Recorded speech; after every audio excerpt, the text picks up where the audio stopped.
I'm a park ranger working in the Grand Canyon National Park. I usually end up on daily patrols and bust kids drinking near the edge of the canyon. Sometimes I write citations and tickets for camping violations and reports about wildlife issues.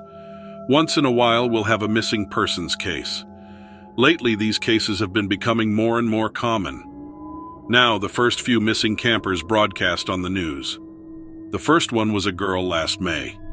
She was that hippie free spirit type, driving her van all through the states, stopping in all the best campsites and the best parks all over.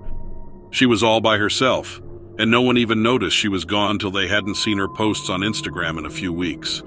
Her last calls and texts were to her family on the same day that she'd last posted. Her phone was turned off for good that same day, and the geotag pinpointed her in the desert. We sent out a search party, over 100 people canvassing the area. It's pretty tough to survive out in the desert. There's no water, no food, and it's scorching hot during the day and cold at night. We found her van parked and nothing seemed abnormal. She had almonds soaking in a jar to make almond milk or something. She was planning on coming back to that van. It had been a week. So at that point, we assumed we were looking for a body. We didn't find many signs out there in the desert of her at all. The only thing we found that could have been hers was a little fanny pack with some granola bars in it. Really, we don't even know if that was hers or not. The K9 rescue team seemed to think so. In all, though, it was like she vanished into thin air. Now, a young girl going missing is sad, but it isn't too out of the ordinary. There's bad men out there, and a pretty little thing like that is vulnerable. Plus, there's high rocks and sandstorms and risk of heat exhaustion. If you're traveling without a guide, you're an even bigger risk of trouble. It started to get more odd when more and more people were going missing. A young man from Idaho, traveling with his girlfriend, went to go pee behind a rock near Mather Point and never walked back over. There were tons of tourists and hikers nearby. No one saw anything weird, and there weren't any caves or craters around. He just up and vanished. An onlooker had stated they'd seen a blue light flash during the situation, but no one else corroborated their story. The news never mentioned this, and the papers left it out too. I don't think so. The next problem was a family camping out in the trailers. They were a pack of RVers, a husband, wife, and 2 sons about 10 and 12 years old. They'd set out to hike the North Rim and left at around 8 a.m., They'd signed the check-in sheets and denied the opportunity to have a local guide them.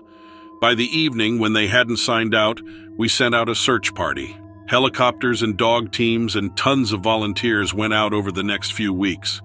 There was just nothing coming up. There didn't seem to be any evidence of any foul play. There weren't any storms or abnormalities.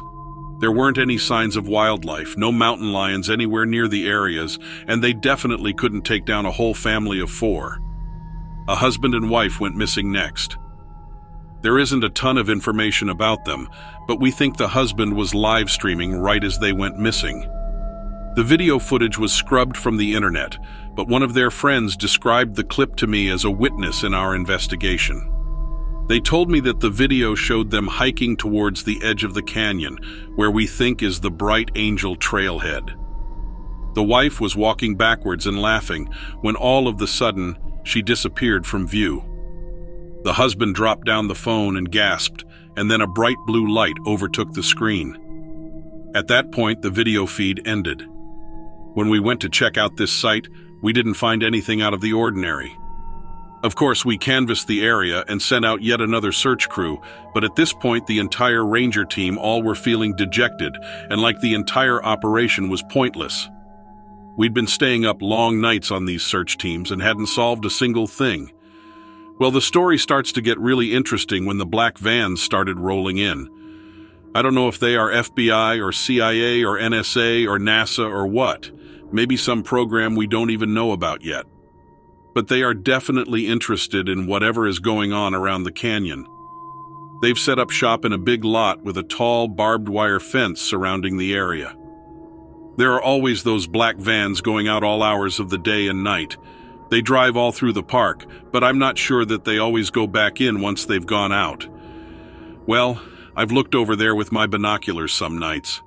Don't judge me. I've started seeing those blue flashes of light once in a while. Usually it's through the windows of some warehouse, but they sometimes just appear out of nowhere, right out in the middle of the lot. The light just pops up for an instant and then it's gone. Whatever is going on, I don't want any part of it. I hope those folks are the good guys and maybe they'll be able to figure out what's going on with the missing people lately. I just hope that they're not the ones causing the problems.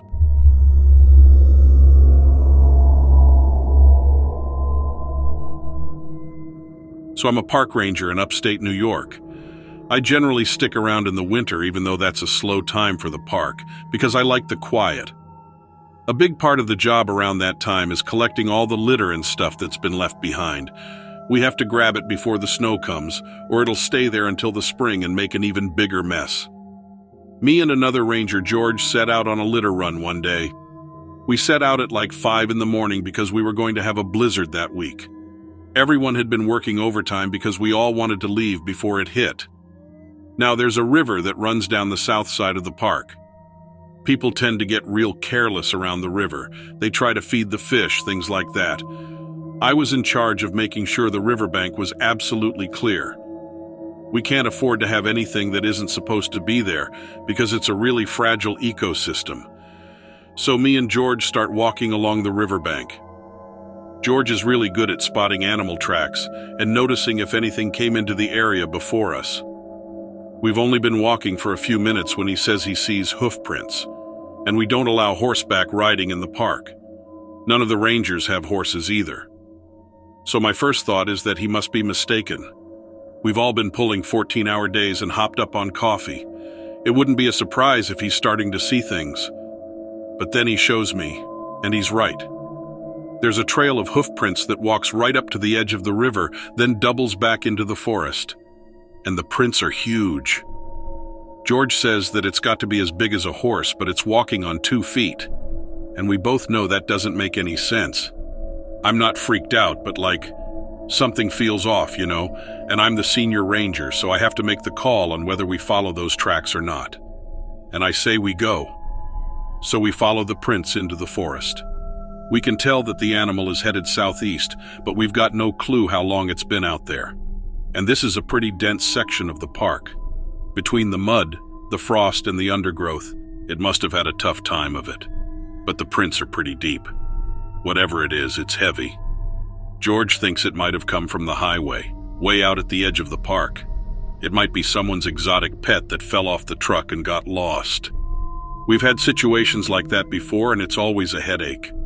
But we follow the tracks for about 20 minutes and all of a sudden I smell rotten eggs.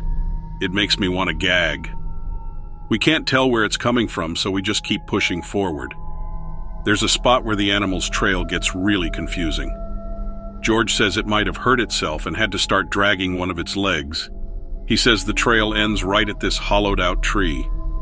We approach the tree as cautiously as we can. We don't know if the animal is inside and we can't afford to get hurt. Now the rotten egg smell is really strong and almost metallic. I have to cover my mouth, it's so bad. George looks inside the tree and starts poking at something. He pulls out this thin, stinky, wet pile of fabric. Neither of us have an explanation for it, but then he stretches it out, and we see that it's covered in scales. And I realize that it's not fabric. It's a skin, like a giant lizard or something shedded off. There's the part that would be the torso, and 2 long sleeves for what must be the arms. And we were right. It's got to be human-sized. George holds the skin up like a shirt, and he could fit inside it, easy. Now both of us are ready to call it a day. I radio back to the station for the other rangers. I tell them an estimate of where we are and what we found.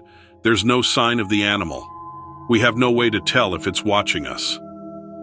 George and I head back for the vehicle as fast as we can without making too much noise. When we get back to the station and tell the other rangers, they have a bunch of questions that I don't know how to answer. I don't think anyone would have believed us if we didn't bring back the skin. The head ranger decides we should all avoid that area for the time being. I think he hoped that whatever it is would leave so that we wouldn't have to deal with it. I know I did. We all hustled to finish our work over the next few days. I cleared out before the blizzard hit. I was away from the park for about 3 weeks. When we all came back, the first thing the head ranger had us do was head out to the river area. He wanted to know if there were any signs of the animal. I was hoping it died from the cold, honestly. The snow had thawed a little. It was easy to lead the team to where George and I first found the tracks. Of course, they were buried now. Finding the tree was much harder. We patrolled within a 2, maybe 3-mile radius of where George and I found the skin. When nothing came up, we were all pretty relieved. Maybe the freak had migrated, we didn't know. There are no reptiles native to our park. We're too far north and the cold would kill them. But over the spring and summer, we've kept finding these chunks of lizard skin. Nothing as big as the one George and I brought back, but large enough to be concerning. They all had that same sulfury smell. Maybe the thing is getting injured, I don't know. The park visitors haven't spotted anything yet. George found a trail of hoof prints at the edge of a campsite last week. I'm getting worried. Whatever the creature is, it's tried to hide so far. We don't know how it might interact with humans or if someone could get hurt.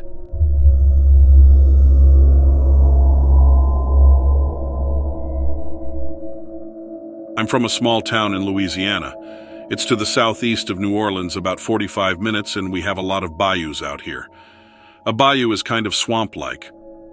The water moves slowly and it can be marshy or lake-like, but it's never really deep. A lot of people out this way go into the bayous to fish or hunt, and I grew up in a family that did the same. My uncle actually ran a business that took groups out into the bayou on an airboat. It was a really small business and mostly for sightseeing alligators, which are very common in Louisiana waterways. If you're from the area, you're familiar with general safety around alligators and know just how prevalent they are. It's not really a concern for the locals, but tourists love seeing alligators, and it was a quick way for my uncle to make money and get to spend his days outside.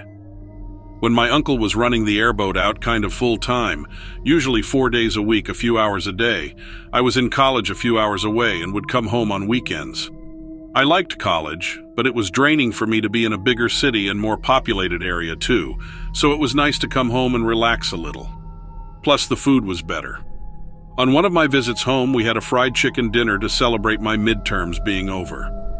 My younger brother, who was going off to college next year, was stirring up a lot of trouble and making everyone laugh. Some of my little cousins were there too, but my Aunt Cheryl said my uncle was taking out the last boat of tourists for the day. It was maybe a little after noon at this point. So we were all helping get dinner ready, shucking corn, mixing the batter, that kind of stuff, or watching football and hanging out. I thought it'd be just another weekend at home, but about 45 minutes later, my uncle showed up looking really distressed. Now, my uncle is a fun-loving guy. He's always got a joke in his back pocket, loves to wrestle and mess around. He's great with his kids and kids in general. But when he stepped into my parents' house, he was out of breath and looked strained, like his face was a purple-red color. My first thought was that he was having a heart attack. My grandma and aunt had him sit down and were fussing around him. My brother and I both noticed what was going on, so we popped into the kitchen from watching football and hung out around the back, trying to pick up what was going on. He drank an entire glass of Coke, and the sugar seemed to help. When he loosened up a little and everyone was going back to their work, he finally admitted that he'd seen something strange in the bayou. Not just him, but 5 tourists he'd had out on the airboat too. He was giving the usual tour when he saw a ripple of water down a side waterway that looked like a decent-sized alligator breaking the surface. That waterway was narrow and not on his usual route, but he decided to head down there anyway due to the possibility of seeing a bigger gator. They'd mostly seen young adults, the teenagers of the gator world who are long and thin. So he maneuvered the airboat carefully down that channel and had everyone keep an eye out a bigger gator, probably hanging around the surface or the shore areas. I interrupted and asked him how far out he was, and he said it was maybe 20 minutes from his dock. He was on a roll now, vomiting the whole story out, and revealed out a younger kid in the group, maybe 10 or 12, called out and pointed. My uncle cut the engine and they drifted a bit while he looked. He obviously has a great eye for gators and saw what the kid was pointing out, but it looked wrong to him. First of all, the scales were a darker blue-green than a gator's and less raised and ridged. They weren't smooth, but close to it. The thing they were looking at was up under a bald cypress with a fair amount of moss hanging off lower broken branches, so it wasn't immediately clear. As they drifted by a few feet, the creature was about 8 or 10 feet away from them. My uncle got a clear look and started the engine back up right away. What he saw wasn't an alligator, but what looked like a lizard man rising half out of the bayou. He was reaching up and gripping the cypress and trying to hide his face, but my uncle could see that his arms were human arms with webbed hands, not the awkward short legs of a gator. It was harder for him to see the face, but he saw a hole on the side of the head that many lizards have as ears, and a snout that was much shorter than a gator's, and like I said, less ridged. The creature was obviously trying to avoid being seen, and my uncle was freaked out, so he drew everyone's attention to the other side of the channel. But a last glimpse showed him that the lizard man was wearing a very tattered shirt that was soaked. He figured a different way back to his dock so they wouldn't have to pass that area. I asked if it was because he wanted the creature to escape, and he said yes, but I think he also just didn't want to see it again. Not too long after that, the tourist season died down a bit, and I was back at college. I heard through the grapevine that my uncle decided to shut down his business and work as an auto service tech instead. He's happy and stays busy, but I think about what he saw sometimes that pushed him away from the bayou he knew like the back of his hand. It doesn't sound like the creature was aggressive or focused on them in any way, so maybe just the possibility that things like that exist was too much for him.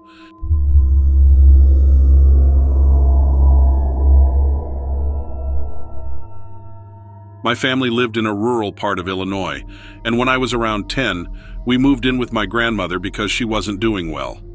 She didn't live too far away from our own house, so usually my mom stayed with my grandma, and my sister and I, with our stepdad Keith, would visit a few times a week and help out with cleaning and other chores. We were very close to my grandma, and she was the quintessential grandma too. She had a snack drawer for when we came over and definitely spoiled us. We weren't close with our dad's side of the family, and our stepdad's parents had passed, so grandma was all we had. Her house was older but in really good shape. She had a bedroom on the first floor since she had trouble going upstairs, and my mom slept in her childhood bedroom on the second floor. When my sister Martha and I stayed over, we'd take sleeping bags on the floor, and it was kind of like camping. But usually we were at home with Keith. I remember very specifically that we had spent the weekend at Grandma's house and had a movie night with popcorn and a ton of quilts. By this time, my grandma was a little out of it and very tired, but she still liked to dote on Martha and I and tell us stories. A lot of them were superstitious. She talked about how she had a baby who died a few months after being born, and how the baby was still in the house with her. This kind of weirded Martha and me out, but our mom acted like it was normal, so we never said anything. But those kind of stories were common. So when Sunday came, we said bye to Grandma, and Keith picked us up to drive us a few miles back to our house. My mom was planning to stay until Monday morning when she had to go into work. She wanted to get some chores done at the house and make extra food for our grandma who couldn't chew well. Martha and I went home, had dinner, played outside for a while, and slept. Nothing seemed too off to us. The next morning, Keith told us in the kitchen that Mom had brought Grandma to the hospital because she wasn't doing well.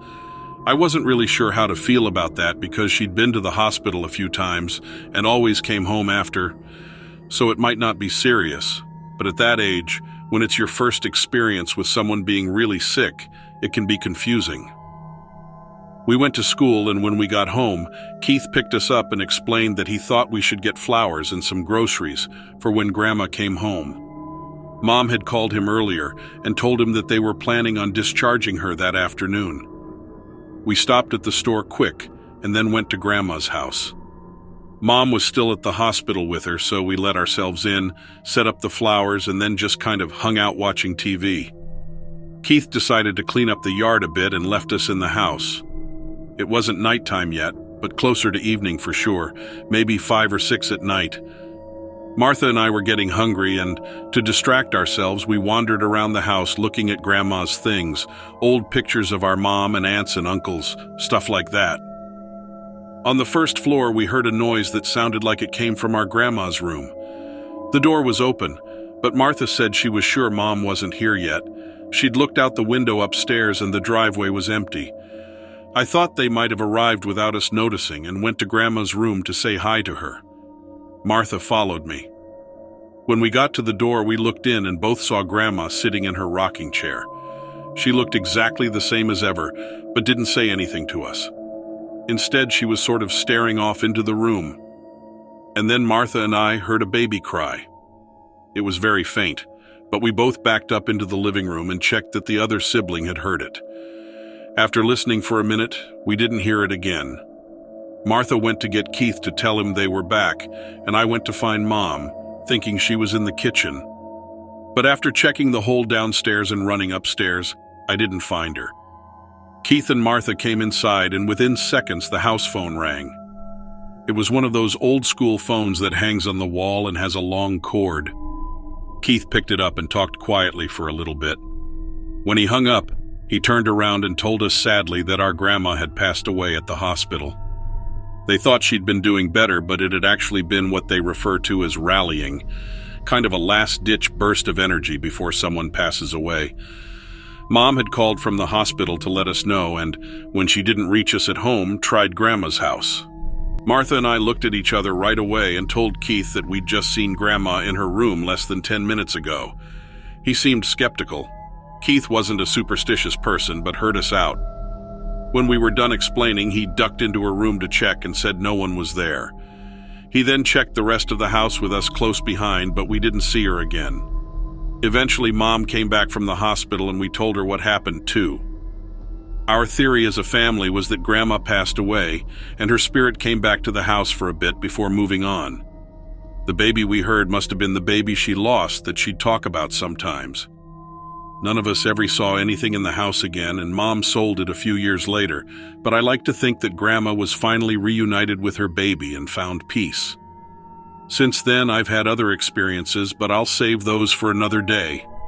When you believe in certain things, you notice a lot more than other people around you do.